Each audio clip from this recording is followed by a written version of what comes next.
mukha ninyo na makakita kayo ng bituin eh. Oh, ito yung sunod, mga kababayan. Inisyu na naman nitong mga DDS, oh, 'di ba? Sabi ko nga sa inyo, itong mga DDS, mga fake news talaga 'to, basta kumita lang, gagawa ng kwento eh.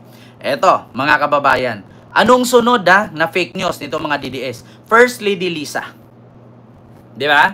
Oh, yung pag-uwi ni Harry Roque, may tampo yan, Ma'am Ims Kiti-Kiti. Ito. First Lady Lisa. Kaya nga daw po hindi nakasama itong si First Lady sa biyahe ni PBBM sa Amerika. Kasi daw may warrant na daw itong si First Lady.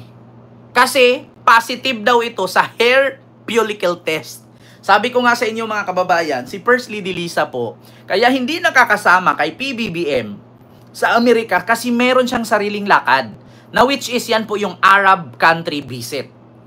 Actually kahapon mga kababayan, binasa ko po yung schedule or yung flight ni First Lady sa Arab country. Ito po ha. Ang pinakalat kasi ngayon mga kababayan, ito po. Ito yung schedule ng flight ni First Lady, mga kababayan. Ito po'y galing sa People's Tonight Radio Post ng kanilang page. So ito po una, working visit of Luis Araneta Marcos, First Lady of Republic of the Philippines, Riyadh, Kingdom of Saudi Arabia, 18 to 20 July 2025. So day 1, Thursday, July 17, departure from Manila to Dubai. So day 2, arrival in Dubai, departure po Riyadh, Saudi Arabia, arrival in Riyadh, visit to OFW Servicio Fair, one-stop shop government services. So day 3 niya, July 19, visit to Bahay Kalinga, shelter for babies children, visit to Bahay Kalinga, shelter for distressed women, OFW, lunch with OFW leaders. So yun po yung pang day 3 niya. So day 4, departure from Riyadh to Dubai, layover in Dubai, departure for Manila. And in day 5, July 21, arrive in Manila. So yan po ang schedule niya. So ngayon kung nakita nyo po mga kababayan, si PBBM po ay dumating na po sa Amerika. So hindi po talaga sila magkasama. Ngunit mga kababayan, ang sabi ng mga DDS, kaya daw po hindi sinama ni PBBM si First Lady Lisa kasi daw positive daw po itong si First Lady Lisa sa hair follicle test. May warrant na daw po ito sa Amerika at sabi pa nga nila, kaya daw si First Lady Lisa, hindi daw makabalik-balik sa Amerika kasi nilagyan daw yan ng bracelet na may GPS ng Police LA. Sabi ni Maharlika yan at sa mga DDS na bobong naniniwala. Kaya nga daw po, hindi na makabalik si First Lady doon kasi nilagyan ng GPS. Pag nalaman na nandoon siya ulit, huhulihin na daw siya kasi positive daw ito sa hair follicle test. So ito po mga kababayan, gaano ba yan katotoo? Ito po, ipapanood ko sa inyo. Isang bakla na naman na nagpakalat bukod kay Maharlika sa pagkamatay ni Paulo Tantoco. Ito po siya, pakinggan nyo mga kababayan, ang kanyang sinasabi na kung bakit si Maharlika ay si First Lady Lisa ay hindi makapunta sa LA. After kuno ato nga pagkahitabua, kay ready na for indictment, which was supposedly today. They were supposed to read the indictment today and make it public na kanang si Lisa Tanas kay is indeed still in the United States. So, nalagi ko, ayun, gibuguan, giba magod mo, nasayop sila sa information ng gihatag nako. Kanya ana magod within the conversation sa katong recording na ako no si Kumar, na ako no si Jinggoy Estrada. Yan ako, di ba, wala man si Jinggoy sa Pilipinas. Conversation na, wala, ano ka ba? Ano ka ba, tita? Nandito talaga sila. Nag-positive sila sa hair follicle test. Nagkatawagin ko, nagtuo siya, wala ako. Wala ko'y document holding really what happened. So positive daw si First Lady Lisa ng hair follicle test doon sa LA. Kasi daw nung namatay daw itong si Paulo Tantoco, lahat daw ng mga nandoon na involved na sabi ni Sarah, nung namatay daw ito si Paulo, nagkalat daw ang mga cocaine sa lamesa, na which is nandun daw si First Lady Lisa. So lahat daw ng mga nandoon na involved, kasi sa batas kasi, 5 meters away, doon sa pinangyarihan, dawit ka. So, dinadrug test daw silang lahat. Ngayon, kung sino ang positive. So, positive daw sa hair follicle test, itong si First Lady Lisa. Kaya daw nilagyan ito ng bracelet na may GPS ng pulis na kapag makabalik daw ito sa Amerika, huhulihin na daw siya. Kasi bakit babalik pa siya doon? Ipinapaalis na nga. Tapos, sa balita naman nila, nakulong daw si Lisa. Ito naman balita dito, hindi daw nakulong, pinalaya, pero may GPS. At positive daw sa her follicle test.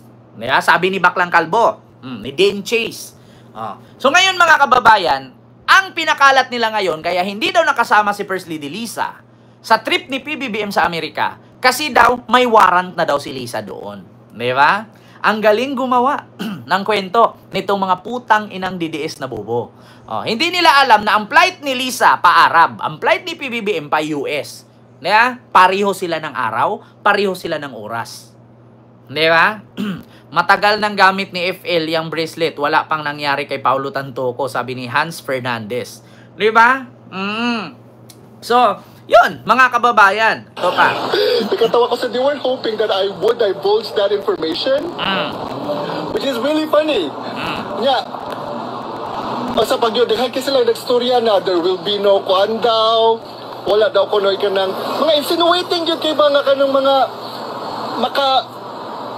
trapiso yun ako ba nga mga information ba. Nagsulti sila nga kanang wala ko na election mahitabo, madissolve yun ko na ang party list. Wala daw election na mangyayari, madidissolve. Oh my God, Denchis. Asaan ka na ngayon? Lumabas na yung report. Net 25 mismo ang naglabas. At alam po natin na ang Iglesia ni Cristo, hindi po yan magsisinungaling at ayaw nila sa sinungaling. So ibig sabihin, gagawin nyo sinungaling ang Iglesia ni Cristo, nilabas nila ang police record o police report patungkol sa pagkamatay ni Paulo Tantoco. Net 25 po ang nakakuha ng pinakaunang kopya niyan na hindi involved si Lisa sa pagkamatay ni Paulo. Diba? So ngayon, in-issue nila, mga kababayan. Hindi pagsama ni First Lady Lisa kay PBBM sa US trip. Kasi daw, may warrant daw si Lisa doon, positive sa her follicle test, mga kababayan, at higit sa lahat, may warning na daw si Lisa doon na hindi na pwedeng bumalik. Diba? Grabe, no? Ma'am Lily Tunini, kaibigan ni Maharlika ito. At ito'y kasama ni Maharlika doon nung siya'y sinapak. Yung bumulagta siya doon sa pamilya ni Paulo Tantoco, kamag-anak ni Paulo Tantoco, sinapak siya. Diba? Pa-shoutout po. Romy Montaner, idol ka po ng tatay ko. Salamat po, Sir Romy Montaner. Wait lang po mga kababayan na.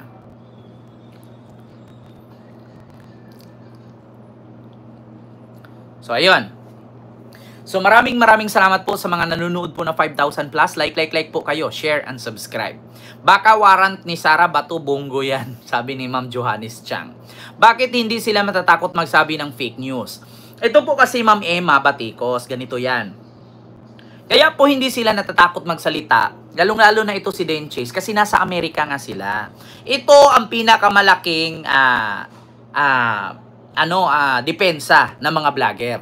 Kaya po sila hindi natatakot na manira sa administrasyon or kahit sinong politician kasi wala po sila sa Pilipinas.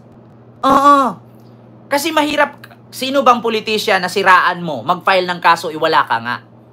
Kasi kahit magsampa ka dyan ng 1 milyong kaso, kung nandun ka naman sa Amerika, walang saysay, nandun ka naman sa China, nandun ka naman sa Hong Kong, hindi ka makakasuhan kasi nandun nga sila. Maliban na lang kung ipa-blacklisted yung kanilang mga passport. Minsan din, kaya hindi sila blacklisted kasi mga citizen na sila doon. Ang daming DDS na vlogger na sa Hong Kong, kaibigan ko rin. Meron din mga DDS vlogger nandun sa China. Katulad ni Sas Rugandos. Sino pa? Rugando. Si Maharlika, nasa Amerika. Ito si Denchis, na naninira kay First Lady, na nasa Amerika din. Kaya hindi sila nakasukasuhan. Ngayon, mga kababayan, sabi ko nga, kung baka nakalimutan nila na si PBBM pumunta ng Timor-Leste, pag uwi niya, nahuli sa Japan, meron din. Nahuli si Tebes. Baka pag uwi ni PBBM, mahuli nito si Maharlika. Di ba? Kaya sila, malakas ang loob nila na bumira. Kasi kahit kasuhan sila, sa Amerika kasi, ang libel kasi, hindi siya krimen. Dito kasi sa Pilipinas, ang cyber libel is crime. Magkaiba kasi. Kaya nga sabi ni Director Jaime Santiago ng NBI na hindi habang buhay ganyan si Maharlika. May araw din yan. Di ba? So yun, mga kababayan, inisyu nila. Itong hindi pagsama ni First Lady Lisa kay PBBM sa Amerika. Kasi daw, may warrant na daw ito doon. So, sunod, mga kababayan, ito po yung sunod natin. Nako, magulat kayo dito mga kababayan.